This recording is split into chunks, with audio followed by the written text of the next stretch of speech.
everyone. Welcome to the Iconic Dollcast. My name is Sage, your host. Welcome back to another episode all about dolls. Thank you so much for listening.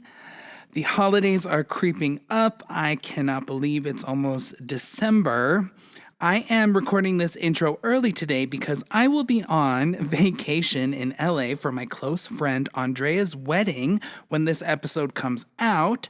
Some of you may also know Andrea as Trish. If you haven't yet, please check out the 2 episodes I have with Trish. They are super fun. So yes, I will be out of town and wanted to get all of my content for the week finished beforehand, so I don't have any doll updates for you this week. Today, I am talking about the very iconic Cabbage Patch Kids with a wonderful listener named Cassie. I'm very excited about this. Cabbage Patch Kids have also been on my list of episodes to do since I started the show, so it was really great to finally get to learn more about them, and Cassie was also super, super fun. We're going to get right into it. As always, please follow me on Instagram, Britney Spears Custom Dolls or Iconic Dollcast. You can follow me on TikTok at Britney Spears Dolls. And here is my interview with Cassie all about Cabbage Patch Kids. Okay, everyone, today I have Cassie on the show, and Cassie is going to educate me all about the very iconic Cabbage Patch Kids, which I'm very excited for. Cassie, thank you so much for being on the show today. How are you? I'm doing well. Excited to be here.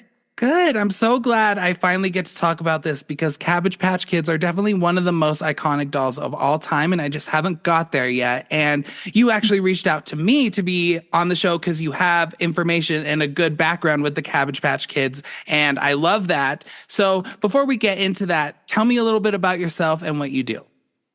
Yeah. So I'm 31. I was born in 1993. And I think that's just relevant because I was born a decade after the big craze. So I didn't get to experience it firsthand, but a bit of a hyperfixation as a child has led me to just being a lifelong Cabbage Patch collector. I would consider myself like a toy collector though as well. Like Cabbage Patch is always going to be my first love. But I also collect Princess Guinevere and the Jewel Riders, Kitty Kitty Kittens, Madeline, and I've recently gotten into American Girl, like good luck. Yeah. It's a whole thing. Oh gosh, yeah. American Girl is something that I don't know what American Girls you get into. I tend to stick to the original like 8 of them and grew up with those and kind of go in and out with like obsessions with them. And I'm currently in an American Girl era right now, and it is a very expensive era to be in.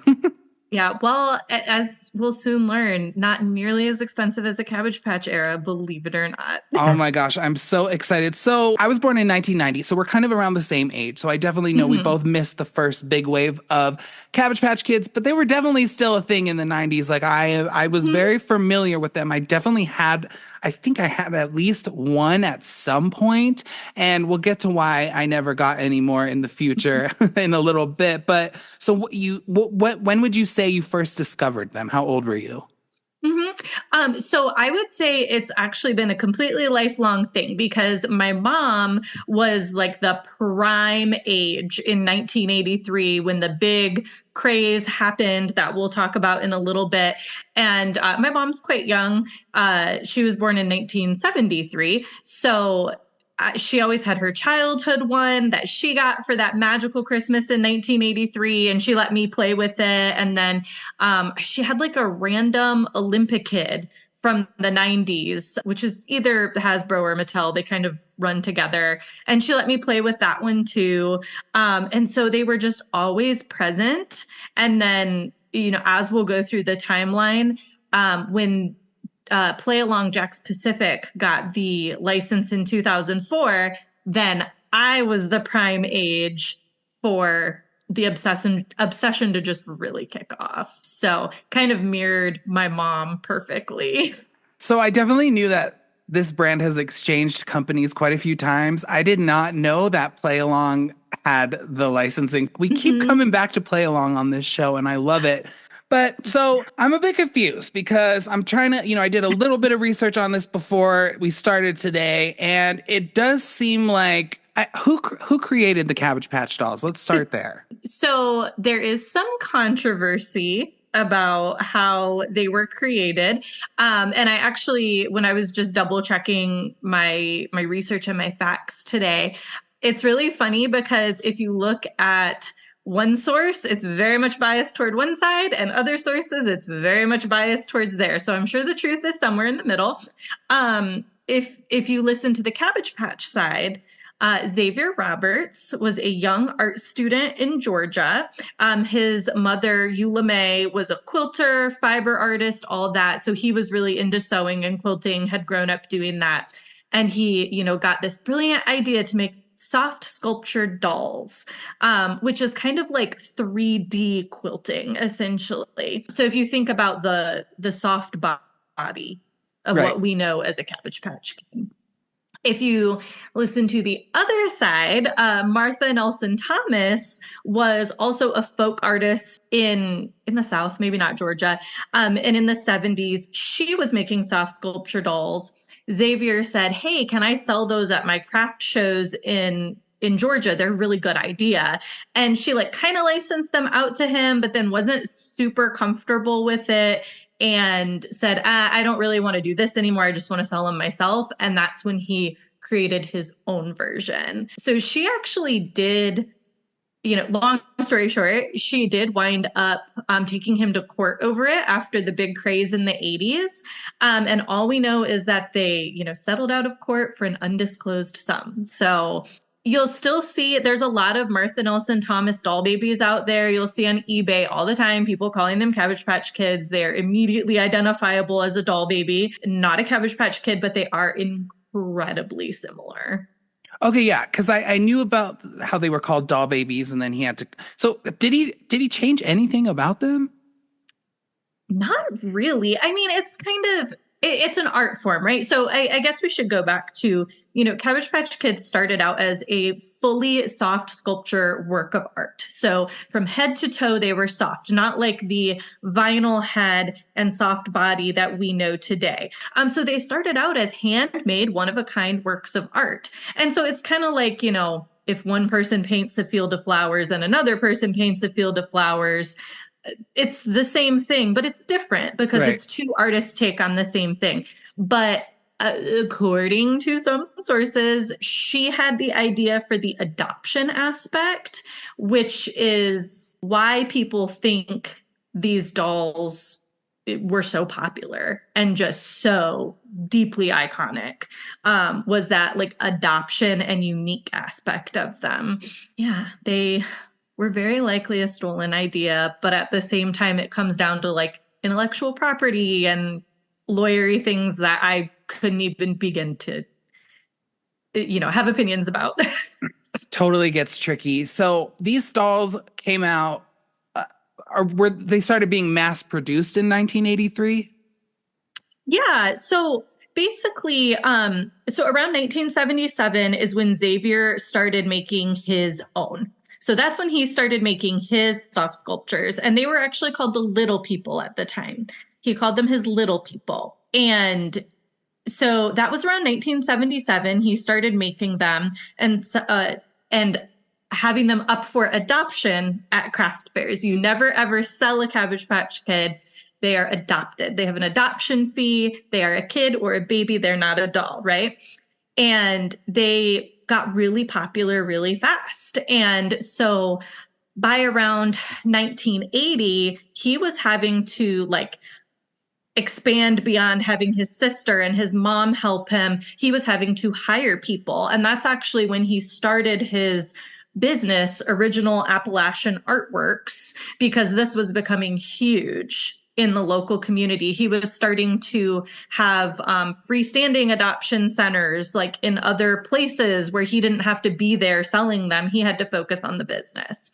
So Original Appalachian Artworks became huge. And that's actually when he opened Babyland General Hospital, which was the headquarters for his company in Helen, Georgia. It was an abandoned turn-of-the-century medical clinic. And he decked it out to look like a medical clinic again. All the workers were dressed in scrubs. They still are to this day. They're nurses and they take care of the babies, and it's very magical. Okay, so let's get into this. There's a story. There's like, again, I only did a little bit of research, just a very That's brief okay. background. So he gets these dolls that may or may not be his idea, and if I remember correctly, he puts there's this whole story that goes with how these Cabbage Patch Kids are living in this world. Mhm. Can you talk a little bit about that? Yeah, so the story actually comes from around when they became mass marketed.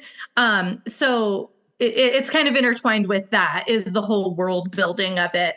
So apparently in Appalachia, kind of like how a stork drops off a baby, we've all heard that. There's this idea that babies come from the Cabbage Patch. You go and pick them out of the Cabbage Patch because, of course, we don't actually want to tell children where babies come from, Right. right? And so when it came time to mass produce, because even though Xavier is an artist, but as much as he's an artist, he is an excellent businessman, because he has always maintained original Appalachian Artworks, OAA, has always maintained the license to the Little People and to Cabbage Patch Kids. He's never sold his product. So he is the person licensing this out. So you can imagine the incredible amount of money he's making. Right. And so basically by 82, he was like, all right, we're doing really well, but it's not enough for me. I want to mass market.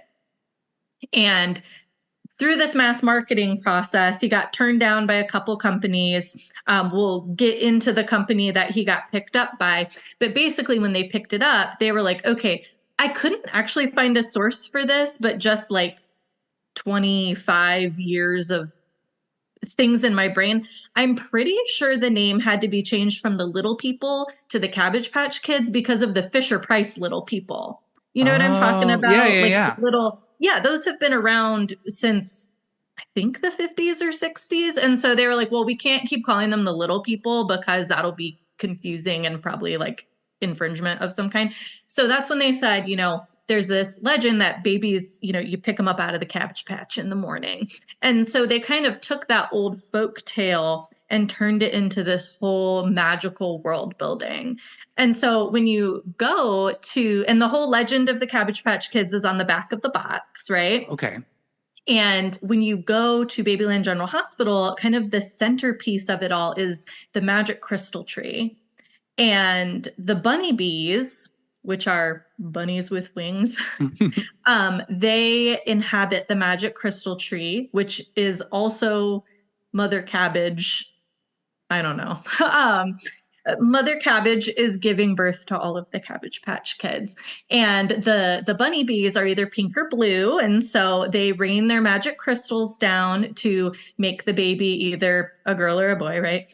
And Mother Cabbage gives birth. She gives birth to all the Cabbage Patch Kids. And it's actually really cute. I've been to the original one twice, and I'm actually Nice. planning a trip. They are no longer in the old medical clinic. They're in like a bespoke building that they made in the past decade, I think. I'm planning on going in November. I'm really excited. Nice. I know. And it's funny because I feel like it's one of those places that like honestly shitty travel YouTubers are like this weird place and ew, the Mother Cabbage is giving birth. I'm actually in school to be a midwife. And I think that this is a formative reason that I'm becoming a midwife because I was obsessed. Amazing. Obsessed with watching the Magic Crystal Tree. And all they do is like yank a doll out from a hole, right? Like Right. but it's really cute because they'll do like an ultrasound and it's either pink or blue so that you know it's going to be a boy or a girl baby. And then they're like, oh, we got to give her some imagicillin to make her feel better. And we have to do an easiotomy, like an episiotomy, which is a procedure that we don't really do for childbirth anymore, to, help her deliver. And then someone in the audience of the birth will actually name the new Cabbage Patch Kid. And then it goes in the nursery for adoption. I did not know that this was an actual place that you could go. I mean, obviously you could get your Cabbage Patch dolls in the stores too, but I didn't know you could actually go. I didn't know there was a whole experience that you could do for it, which is really, really cool. And so these dolls start to come out, and from what I understand, they are like instantly so Yeah. successful. So tell me a little bit about that. So successful. So it's really funny because when I was just kind of like brushing up and fact checking my own memory in the past few days preparing for this, as always, the articles people write are like really fucking rude because they're like, Of course. why are these homely dolls so popular? And I'm like, watch your tone. And basically the reality is we don't really know like why they caused literal riots. But a lot of people think that it is the individuality, which I totally want to talk about, like how they're all unique, even though they are a mass marketed product. They're all unique. And then the adoption process. Yeah. So they think that, you know, kids were really taken by the fact that they all come with an individual name and a birth date. And then you would actually, for the mass marketed ones, they would come with their little birth certificate that you could fill out. And then you also sent to the company the adoption application, and the company would send you back your adoption certificate. And then after a year, you got a first birthday card. So Oh. it is very, very personalized to the adoptive parent, very personalized to them, but on a mass market scale. And like thinking back all these years later, I'm like, that's absolute genius. Yeah, that's crazy. I knew there was like a adoption thing, and I was just kind of like, oh, I'll ask her when I start interviewing her because like Yeah. this is pretty. I think that's great because I mean it definitely is giving kids a sense of ownership over something that is more than I mean just like if you look at she's just Barbie, you know, like they're all Mhm. Barbie and they all I mean they don't all look the same, but it's like the general idea is the same, but she's Barbie or Christy or Teresa or whatever. Yeah. I did not know that. So I could, Yeah. and it seems like it's very interactive, which I can also see being a reason why people got hooked onto it because it's more than it's a full experience. Yeah. It's a full experience. Exactly. And like in my experience, if you ask any 80s kid like my mom what the name of their Cabbage Patch Kid was, they can tell you immediately. Like, my Cabbage Patch Kid was Arabella Andrea. And I'm like, yeah, because she was yours. She Right. was yours. Like, you signed the papers. It's almost like adopting a pet that's never going Yeah. to die, right? So that's a huge reason I think they were so popular. And so if you want, we can get into like that transition to mass market and the riots. Yeah, I want to talk about the riots Yeah. because, like, for me, as I mean, a longtime doll collector, I've always been interested in toy history, and the riot thing is the first thing I think about is like Tickle Me Elmo and how that was a Yeah. big thing, and I think even like the Spice Girl dolls when those came out, there was a lot of drama. People were like trying to push over trucks and stuff just to get their dolls or whatever. So the thing I think of with this is that there's like that really iconic, I don't even know if you call it a meme anymore. It's a video of this lady who literally snatches a doll from a kid and I got my doll. I got my doll. That is from a Cabbage Patch ordeal. So tell me about just tell me what goes down with this. Yeah. So again, I wasn't there, but I've watched many, many, many videos. I've always said if I got a time machine, the first place I would be going to is a Toys R Us in November of 1983. I want to be part of a riot. And so, 1982, again, Xavier, really good at business. He licenses out his product to Coleco Toys, which does not exist anymore, went bankrupt in 89. So this is when Cabbage Patch Kids became Cabbage Patch Kids and part of just that pop culture zeitgeist.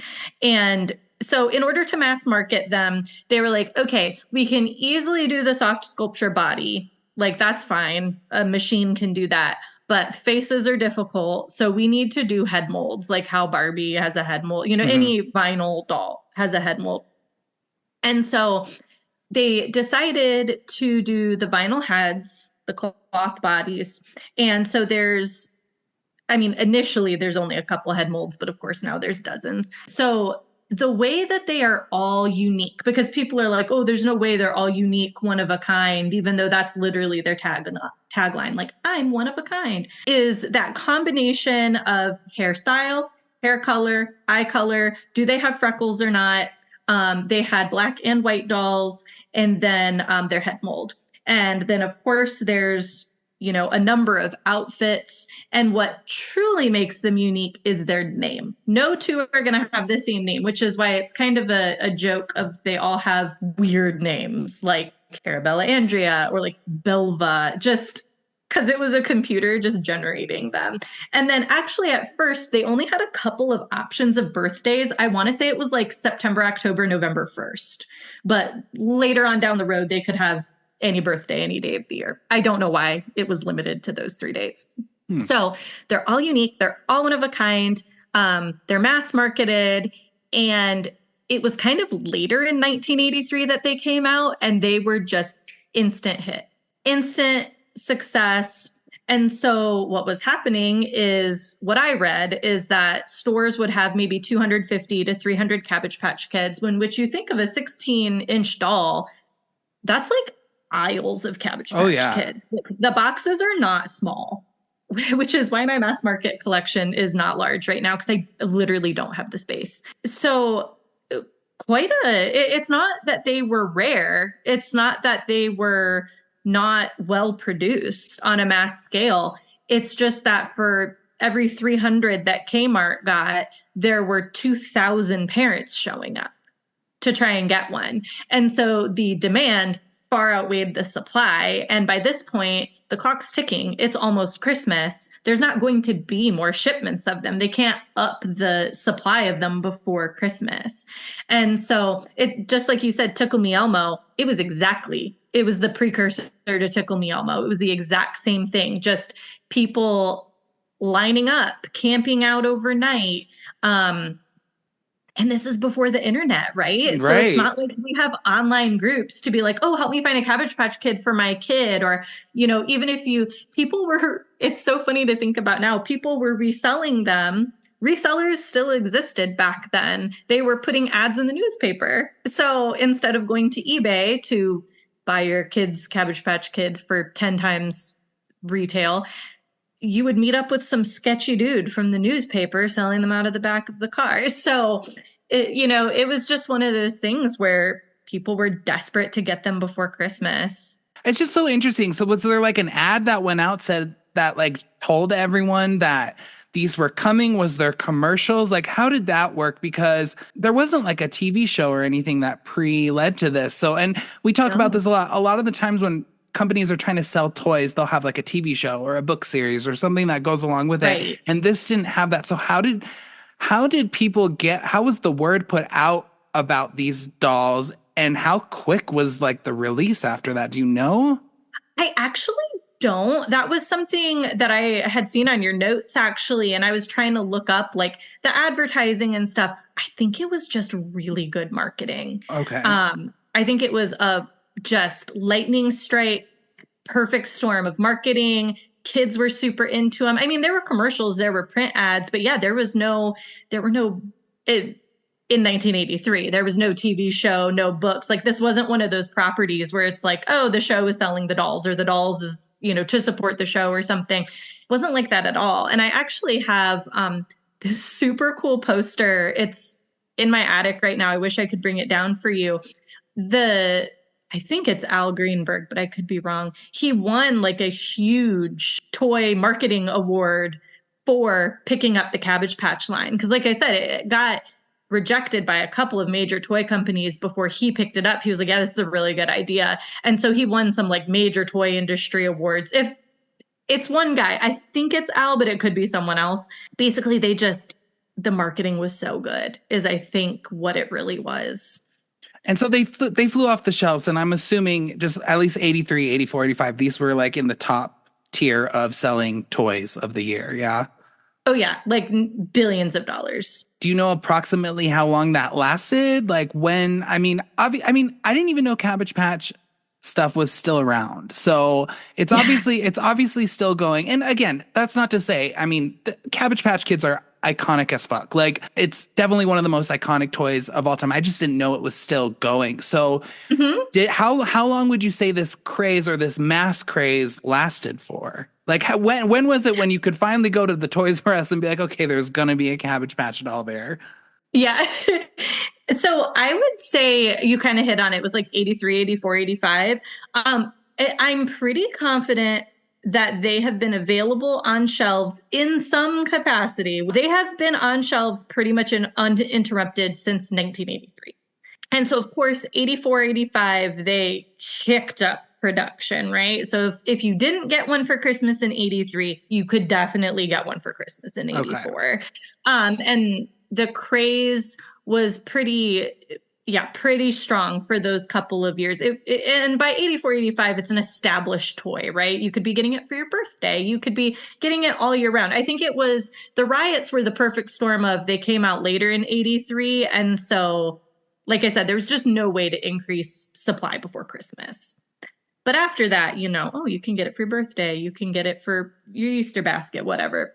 So that's when they started releasing expansions on the doll, right? Like, you're totally hair Barbie. Right. That's when they started expanding the head molds. They released more head molds, more hairstyles, more outfits, basic stuff. And it's so interesting to me. I feel like every doll kind of follows this trajectory. And then they expanded to preemies. Preemies Oh, was a big one. So basically the baby version. And just as an aside, a little controversy, some people get really upset that like, oh, they're marketing premature infants and that's a major. It was in conjunction with the March of Dimes, which is like the premature baby charity. So okay. it was like an awareness thing too. That's why it was preemies and not babies. It's not because they were like trying to make a buck off of sick babies. Like Right. it was for a purpose, right? So they had the preemies. They also, then it slowly started to devolve into like a little more gimmicky. By like 85, 86, they started having boxes twins. So fraternal or identical twins. Usually they just had like the same hair color and eye color were in the same outfit, right? Then they had Western kids, circus kids, astronaut kids. And it's a little gimmicky, but at the end of the day, they just had really cool boxes and outfits. They were still basic Cabbage Patch Kids. Like, they didn't do anything. And the outfits were really high quality. Like, it just kills me because they were like multi-piece outfits. Like, I swear it's just something you don't really see anymore. Like, they were still putting all of their love into these dolls. And of course, I remember, I think it was the Strawberry Shortcake episode you did. Anything that could have Cabbage Patch Kids put on it had Cabbage Patch Kids put on it. Like notebooks, pens, clothes, radios, lamps, literally everything Cabbage Patch branded. So you name it, it exists. And then, of course, accessories, fashion packs, lots of like little doll cribs and car seats and high chairs and stuff like that. There was even like a little tricycle that your Of doll could like course. sit on. Of course, because why not? So you could have a full nursery for your Cabbage Patch Kid. And with the whole gimmick thing, like, I love a gimmick, and that's how you sell things, and that's what makes toys Mm-hmm. interesting. So it's like, I feel like the word gimmick gets a really bad rap a lot. But when it Yeah. comes to toys and dolls, like, you can't get better than a good gimmick. Like, you have to do that, and it makes everything more Right. interesting. For And sure. there's definitely, I feel like, the good gimmicks and then kind of the like cheap gimmicks, if that makes sense. Like, we'll talk about in the Hasbro and Mattel years, like, it's just kind of like, oh, now my baby can pee. You put Yeah, water in it and it's a baby alive situation. And I'm like, okay, I'm not really interested. But yeah, like, give me a Cabbage Patch Kid in a sick astronaut outfit. Like, that's sounds cool. good. Yeah. If we have a minute, I was going to talk about the foreign markets if you want to Oh, hear go about for that. it. Go for it. Okay, Yeah. so of course, this is such a huge craze that Coleco wound up contracting foreign producers. So they contracted different companies around the world to produce them. And so there was the Jesmar Toy Company in Spain, Triang Pedigree in South Africa, I think. Yeah. Sukuda in Japan, and then Lili Ledi in Mexico. And then, of course, there were like, boxes in French for the French Canadian market or the French market. And then there were boxes like they're called Kuschelkinder in Germany. And so you can kind of find some cool variations on the boxes in different languages, which I don't know, that's something I love to collect. But it's really interesting because they weren't as popular overseas by any stretch of the imagination, not nearly as they were in the United States. So they were only produced a really brief period of time, but they were super high quality. And honestly, they were really beautiful. Like just their vinyl, their skin tones were really beautiful. A lot of them had really high quality outfits. And like the Sakuda ones, you could buy them in little kimonos or like little karate outfits and stuff. Stuff that they didn't make in the States. So those have a really high collectability value, which as we'll talk about, the collectability is maybe not what people would think given how popular they were in the 80s. But those have a really high collectible value because they're just beautiful and they're really cool. Yeah. So they had that. And then, 1989, I'm not really sure how they went from in 83 making like $2 billion off of just their Cabbage Patch line to going bankrupt in 1989, but I'm not a finance person. So Coleco went bankrupt in 1989. No. But Cabbage Patch Kids was still a really a really lucrative toy property. And so Hasbro took it over in 89. And so when it comes to Hasbro, there are actually some really cool transitional kids who are really sought after by collectors. So, using some Coleco parts, some Hasbro parts, I think they're really cool because they're the most like late 80s, early 90s Madonna vibe Cabbage Patch Kids. Like some of them have mullets. Yeah, exactly. Pointing to the Madonna poster on the wall. Like some of them have mullets and the outfits are just totally like late 80s. Some of them have like little rat tails in the back. Oh, they're I love just that. Most comical and so cool and really high quality. And they called them the designer line kids. And they have very like 80s new wave boxes and stuff. So they're just cool. A lot of them had like crimped yarn hair. They're very funny. So Hasbro took them over in 89 and that line was really cool. But then it kind of, I say it turned into bad gimmicks. Like we were talking about the whole like Baby Alive thing. The more I reflect on it, the more I think it's actually just, they started to be marketed to a much younger child. They became less of like a school age doll and more of a preschool doll. Okay. So a lot of like, again, it drinks and then it pees, or like, oh, it kicks its little legs in the bathtub, and a lot of like all vinyl instead of the soft bodies with the vinyl head. A lot of all vinyl, which I'm like, well, that's not very cuddly. Right. But they became more like baby dolls as opposed to a child's doll. So that's kind of what happened with Hasbro. And how long did Hasbro hang on to this license? Not very long, because then it went over to Mattel in 94. And Mattel, I think I was saying earlier how Hasbro and Mattel just kind of run together for me because it was just kind of the same thing. A lot of like more preschool oriented, very gimmicky, but like not in a super fun way, just like things we've seen before. And one thing I will give them credit for that I think is cool, because I had one of these as a kid, is Mattel did the e-adoption kids when like the internet became a thing. And so instead of like sending your little adoption certificate in, you registered your kid online and then you could like print it out, which I'm like, good for you for trying something new, like trying to keep up with the times. Yeah. And so speaking of gimmicks, if I remember correctly, I don't know, I'm going to guess it was Mattel or Hasbro. I don't know. I remember a Cabbage Patch doll kid coming out in the 90s and you could like feed it.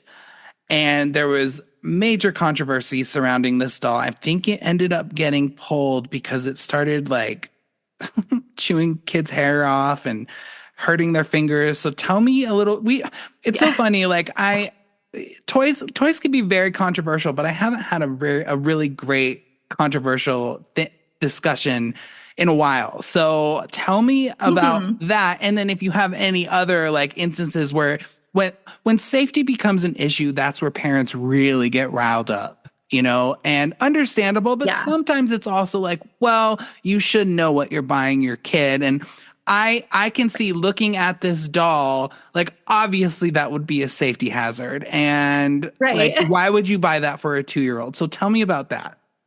Yeah, so those were the Snack Time Kids, and they were Mattel, I think 96, but then also I'm like, but that was in my lifetime. I don't know.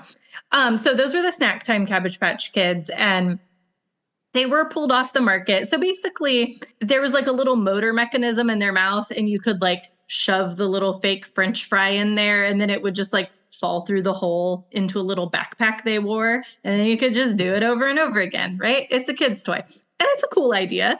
I could see I could see my daughter being into that. But the little motor mechanism that munched on the fake food couldn't be reversed. So if like your child has long hair and they get their hair too close to it, the hair is also going to go in. And it's so funny because I was looking up articles from the 90s about it in preparation for this, and it is just pure drama. Oh, of like course. pure late boomer parenting. Like if you play your Beatles record backwards, it tells you to love the devil kind of chain email drama. Like it really wasn't a big deal. And it was like the little girl that they kind of made the face of this who got her hair chewed up.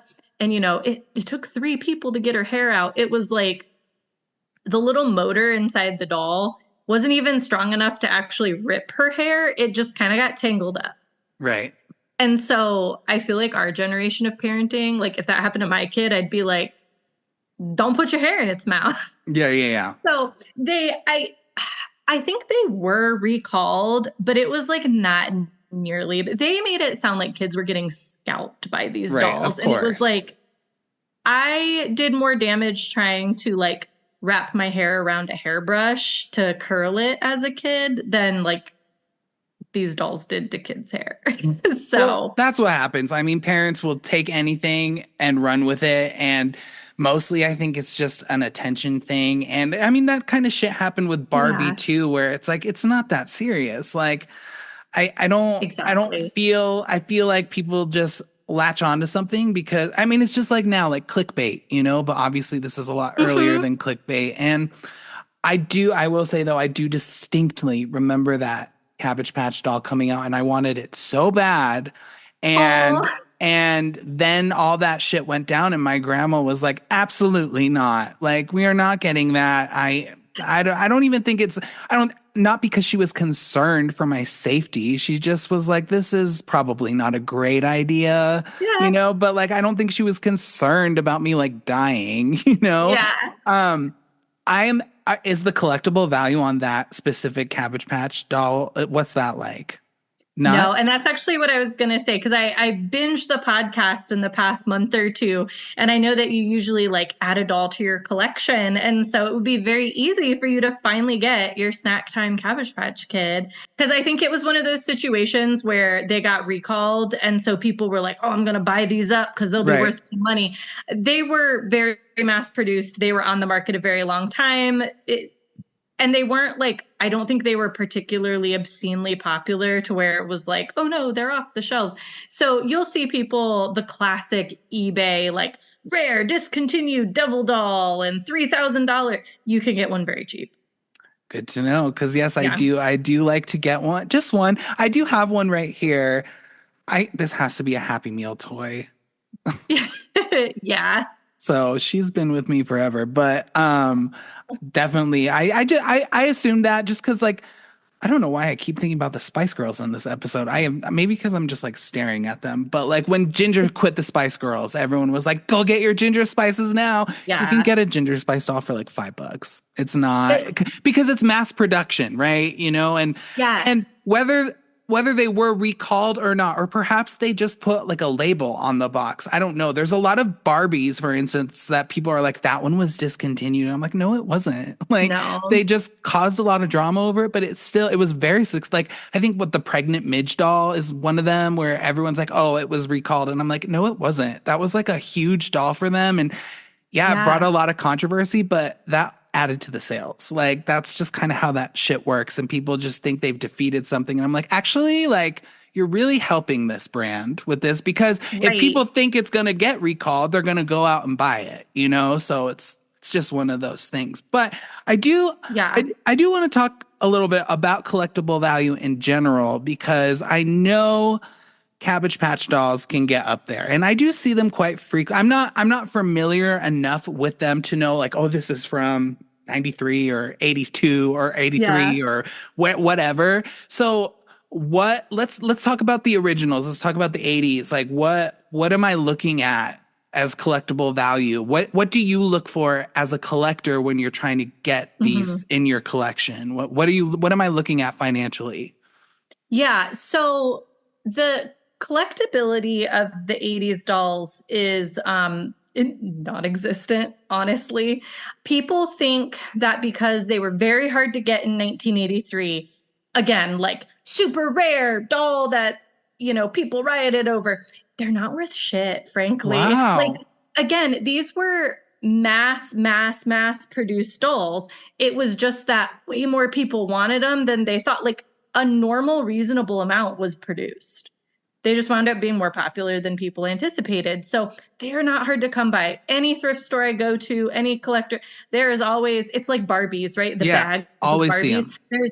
There's a naked Cabbage Patch Kid somewhere. Always. Um, yeah, a beat up, well loved naked Cabbage Patch Kid. So those 80s kids, and you see it again, people bought them up, kept them in the box for 40 years. They're not worth anything, frankly. Now, there are some combinations that the collectability, the monetary value ultimately comes down to the collector themselves. Like, this isn't the kind of collection where you can be a completionist, right? Right. Because they're all unique. Even if you wanted to get like one of every combo or something, you're looking at thousands of Cabbage Patch Kids. That's just not realistic. And so usually collectors have like their thing that they collect. Like, I collect redheads, or I collect this specific head mold, number 4 head mold. I have this one specific transitional Coleco Hasbro number 8 head mold baby that came in like 10 different combinations that I'm like, I want all the combinations, and I've got like 8 of them or something. So, collectors kind of have their niche. And so when we as collectors see some like random, maybe inbox Cabbage Patch, like a bidding war happen over it on eBay, newer collectors will be like, well, why did this one go for so much money? I'm really confused. Like, most inbox 1983 Cabbage Patch Kids you can barely give away. Why did this one go for $85? Probably because someone wanted the exact combination of their childhood doll and got into a bidding war with someone else. It was just somebody wanted that specific one really bad. But it doesn't mean that it's like rare or special. It's special to that person. Right.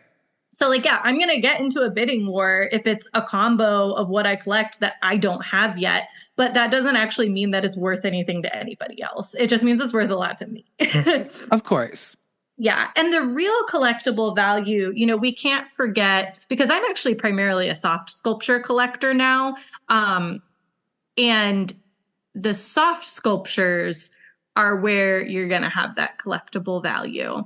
So any of those especially 77, 78, 79. So those are called the Helen Blue edition, the A edition, B, C, and D.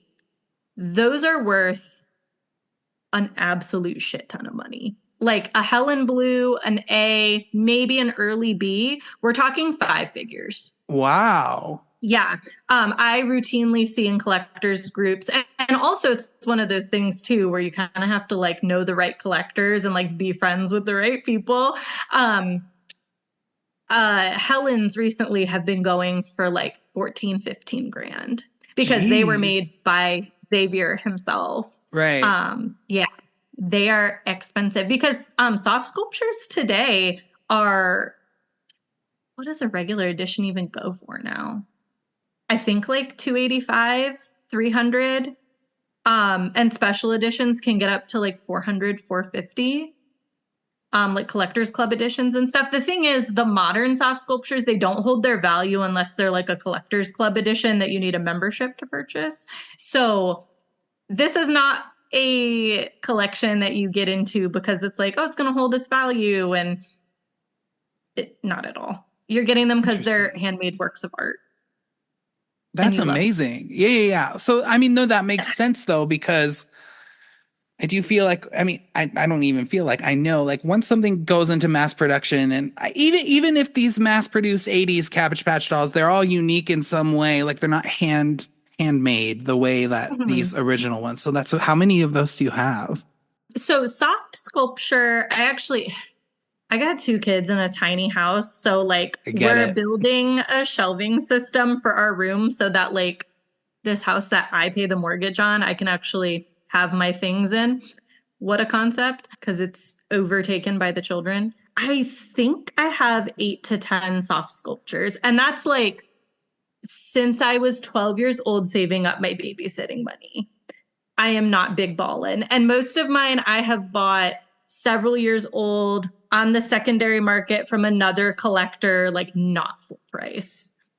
I wait until someone has tired of them and then I can get them much cheaper. Well, and like you said, it does help. I do something that's come up quite a bit recently with people I've talked to is there is a little bit of gatekeeping in doll communities where it is like, of course, and that can cause quite a bit of drama. But what you said earlier, like, it does help to know someone who is not going to scam you on this kind of shit, because people who aren't actively involved in certain niches in the doll community, like they will try and upcharge things so much. And often what happens is those dolls will just sit there, and it's just like, why are you're wasting your time, you're wasting my time, whatever. So it is very helpful to know someone who won't cheat you, especially when it comes to the more expensive, sought after classic versions of a doll. You know what I mean? Yeah. And the thing about the collecting community for Cabbage Patch Kids is that it's very small, it's very close knit, and it hasn't really changed. I joined the old like MSN groups that we had in 2005. I was 12 years old. So by far the youngest Cabbage Patch collector, and I'm still the youngest Cabbage Patch collector in these groups. Like now we're on Facebook, right? But it's so funny because another collector who's actually local to me now and has like the most beautiful, gorgeous collection ever.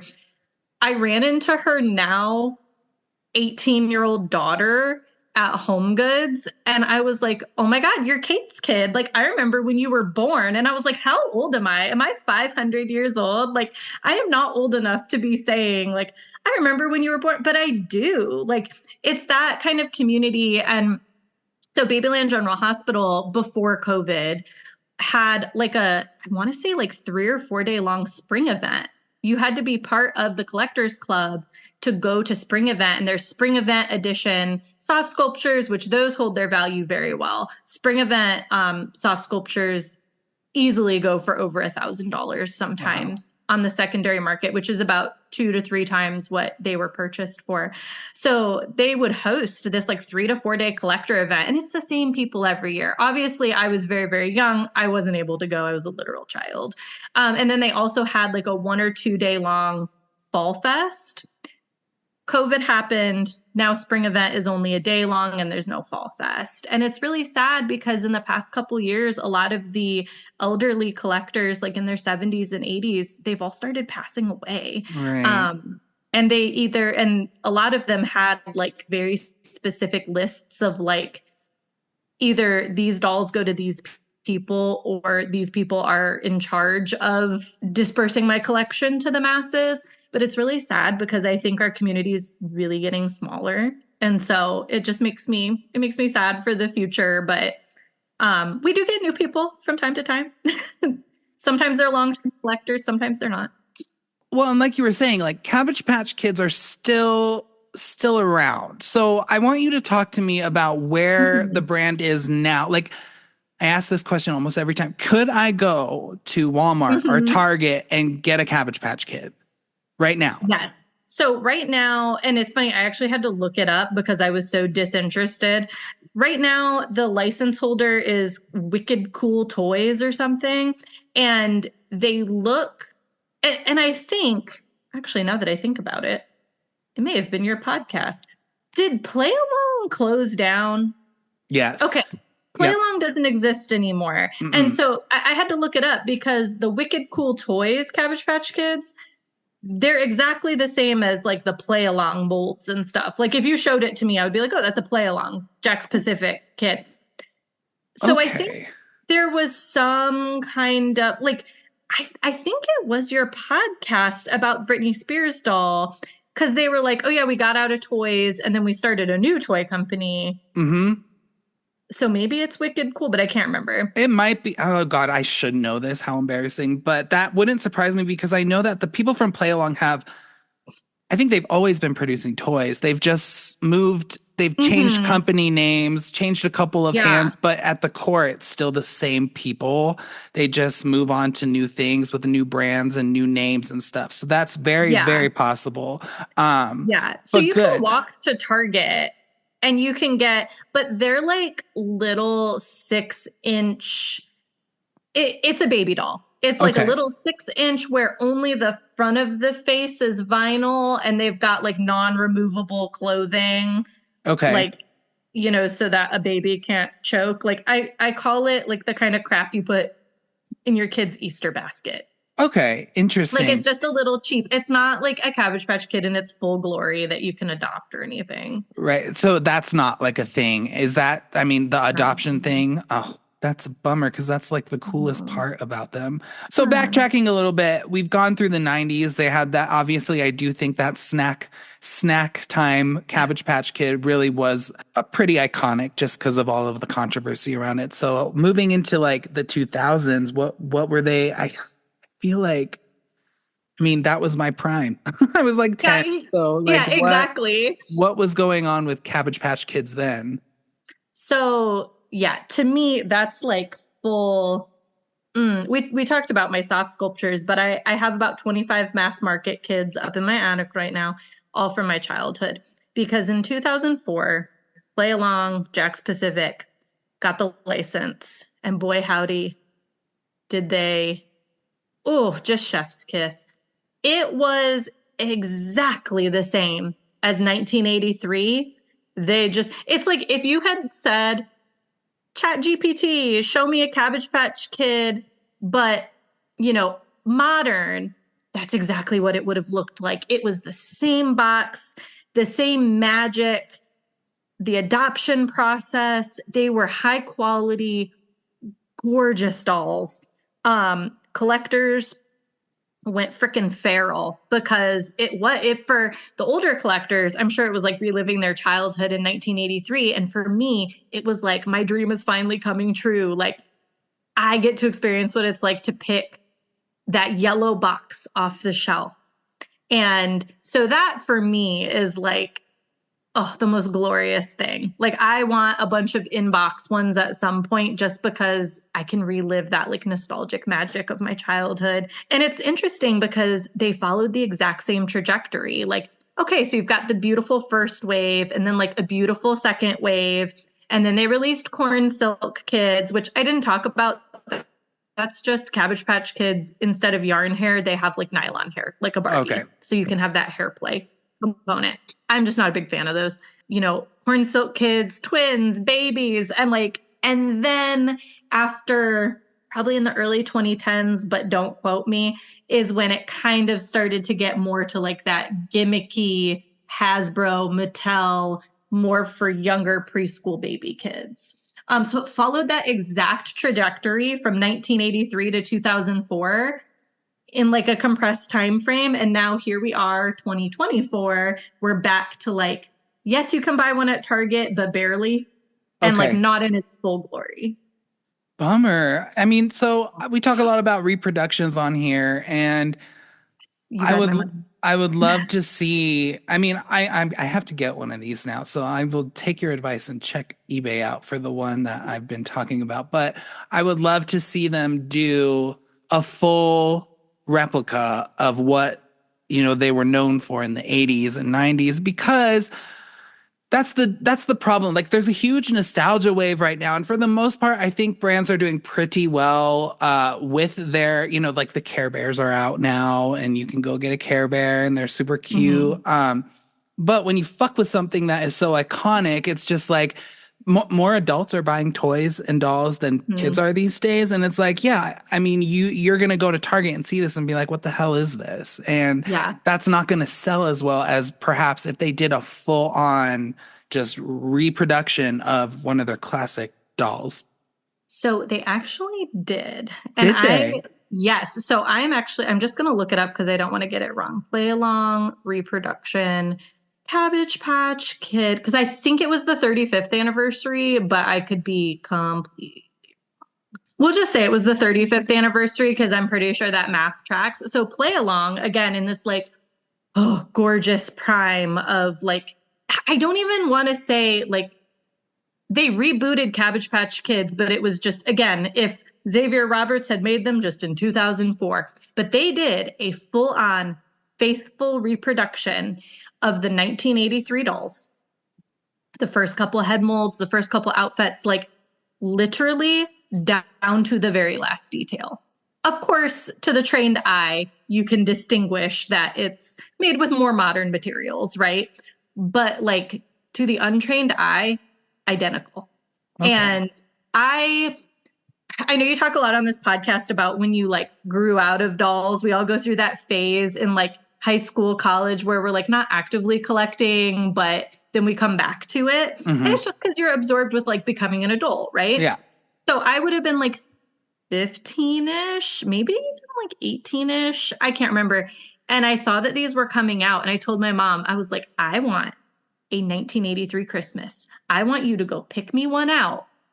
I'm not telling you any specific eye color, hair color, because during the riots, you were just lucky to get one. You didn't get to be choosy.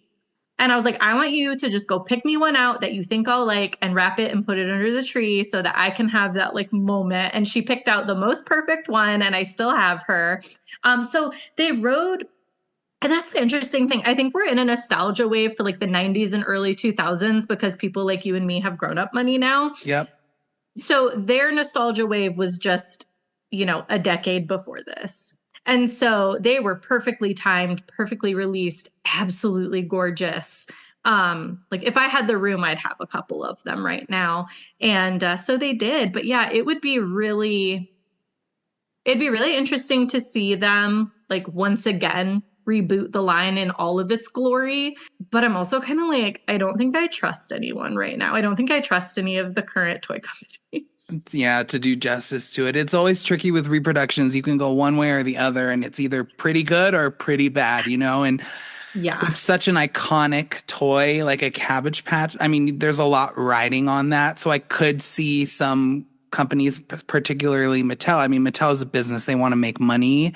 And it's like, this will not be successful unless you do it the right way. And unfortunately, Mattel likes to take the cheap route a lot of the times. And this is not the toy you can do that with. You know what I mean?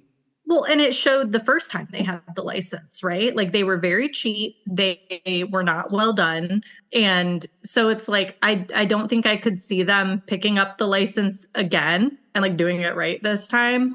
It makes me wonder what a company maybe like MGA would do, because I know like Bratz were really high quality. Rainbow High looks like it's really high quality. I gaze at those in Target and I'm like, oh, I want one of you so bad, but like I cannot pick up another collection right now. Right. So just to bring this to a close, I want to know, as a collector, how many Cabbage Patch Kids do you have? Would you say? Yeah. Approximately, believe it or not many. They are big. Yeah, first of all, they're big. And some have cycled in and out. And I've always, it's ironic to say, I've always kind of been on like a minimalist journey because I get very overwhelmed by stuff. So again, drawing those very strict boundaries with collections, but I have I want to say 8 to 10 soft sculptures, and that's just fine. Like, I think I have pretty much what I want, if that makes sense. That's good. Yeah. Yeah, like I knew I wanted this hairstyle on the one with the purple hair. I also have one with the blue because I just love this hairstyle, right? So I've got like the 8 to 10 soft sculptures, and then I want to say like 25-ish mass markets that are all from my childhood up in the attic, and like a shit ton of outfits. Because for me, I've noticed that a lot of people, like you were kind of saying, like, why would I spend that much on one doll when I could get multiple dolls? I'm very much like into the dressing them aspect. So I'd rather have fewer dolls and a ton of outfits. Yeah. But definitely, like I said, as maybe we upgrade house someday and I can actually have a collection room, that number will definitely expand. It's always nice to have your own. I had a roommate for like a million years, and I always wanted to use this room as my doll Yes. room. And just to finally, I mean, he moved out, and just to finally have that space to put everything out. And I totally get what you're saying. So, like with my American Girls, I would I don't really care about the newer ones because it's like, well, I'd rather have Samantha's whole collection, Yeah, you know? exactly. I'm into that play value very much. So especially like my daughter's almost 4, and I actually got her the Rapunzel American Girl for Christmas, kind of because I wanted it. But she's a very responsible eldest daughter, 4-year-old. So I know it'll be in good hands. But like, yeah, like I want to play dress up with my daughter, like, because I know we talk a lot about like our childhood relationship with doll collecting. It was not the done thing in my age group, even with girls. Like I had really good, solid friends growing up who were like, that's your thing. I respect it, but it's not my thing. So I didn't have friends to play dolls with. This was a very solitary activity. And so now, like, my daughter and even my like almost 2-year-old son is really into baby dolls. And I'm like, yes, I made little doll collectors. Amazing. I definitely played dolls as a kid with my friends, but it was also something, especially with the American Girls, because I don't know, education was so important in my household. And like the American Mm-hmm. Girls teach you so much stuff. Yeah. You're revisiting books and stuff. And it was definitely something that I liked to do on my own because it was like, I don't need to be interrupted right now. I am learning about the Yeah. Civil War and I cannot have people in my ear talking, And so I do feel like Yeah. obviously it was acceptable and I was very embraced with my doll collecting growing up, but it definitely was a very private thing for me. It was like my time Yeah, that's to cool. learn and do all that stuff. I think it's better that way, but no, that's so good that your kids are into it. And definitely great to have a responsible 4-year-old with an American Girl doll because I had to send several of my American Girls to that doll hospital. And just when I got them back, I was like, holy shit. Like, I can't believe how run down these looked. Yeah. And now they're great, And as an adult, I'm very careful with them, but I love changing their outfits. And sometimes I'm like, should I Yeah. be doing this right now? Whatever. But no, I love that. And I mean, it doesn't matter how many of whatever you collect you have the knowledge, and that's what's important. And I think that's where your passions lie. And it's like, I don't need to have 800 American Girl dolls to know about how amazing this Yeah. brand is, or same with you with Cabbage Patch. So, but I'm sure there are people with thousands of them, and that's fine. It's just Oh, like, that's a yeah. lot. Yeah. And I know this episode's getting a little lengthy, but do you remember that show? It's like My Strange Obsession. Yeah. I'm sure there were a bunch of spin-offs, but there was an episode back in like the early 2010s, I think. It was like, oh, My Strange Obsession. This couple has a Cabbage Patch Kid that they treat like their actual kid and blah, blah, blah. So those are the prosies. They are prolific Cabbage Patch collectors, and they're not insane. They're very kind people who ran a Cabbage Patch museum.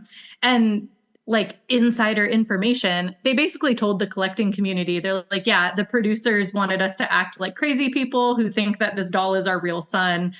Obviously, we know he's not. Like, they have actual real children. And they actually, a couple years ago, closed down their museum, the Magic Crystal Valley, and have been slowly selling it off on eBay and stuff because they moved west to be around their kids and grandkids. So it's just one of those things that I feel like when it does come up that I'm a collector, people are like, have you seen that episode? And I'm like, yes, it's all reality TV nonsense. They are very normal, reasonable people, like who live very normal, reasonable lives. Like that was all made up for TV.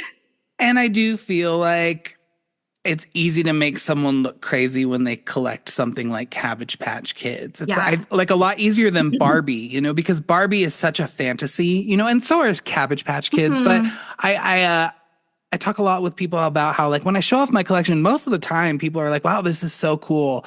But there have been times where people will take a second glance at something, and usually it's the American Girl dolls, and it's because they think they're creepy. Yeah. And I get that a lot with Cabbage Patch. And same with that, because those are and it's I think it has to do with their size, and it's their relation to like Chucky and like all those scary dolls. Yeah. Like Barbie's, there's not a whole lot of like, oh, Barbie came to life and killed me. It's very that's like, a good point.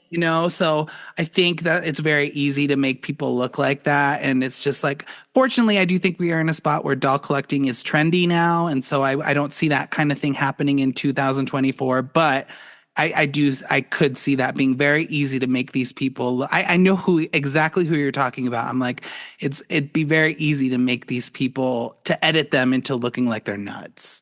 Yeah, exactly. And it was like, I mean, we all know reality TV is actually scripted. So that's For basically sure. what it was. And yeah, it's really interesting kind of like bringing it all together, what we've talked about. Like Cabbage Patch Kids are so iconic. They just right out the gate were so popular.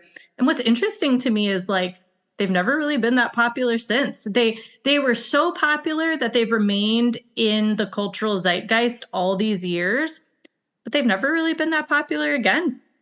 It's the iconic factor that they, and they are I'm maybe not so much like the younger kids today, but like pretty much anyone I think over the age of 10, if you were like, describe a Cabbage Patch Kid to me, they'd be able to. And that's just because they are truly one of the most iconic toys, dolls, whatever you want to call them of all time. Just insane. All right. Well, Cassie, thank you so much for this. I mean, what a great discussion we've had. I'm so, so happy you wanted to come on the show, because I've wanted to talk about these iconic Cabbage Patch Kids forever. So please tell everyone where they can find you. If they want to reach out and get more info on Cabbage Patch Kids, or where to collect, or where to follow you on social media. Can you share that with everyone?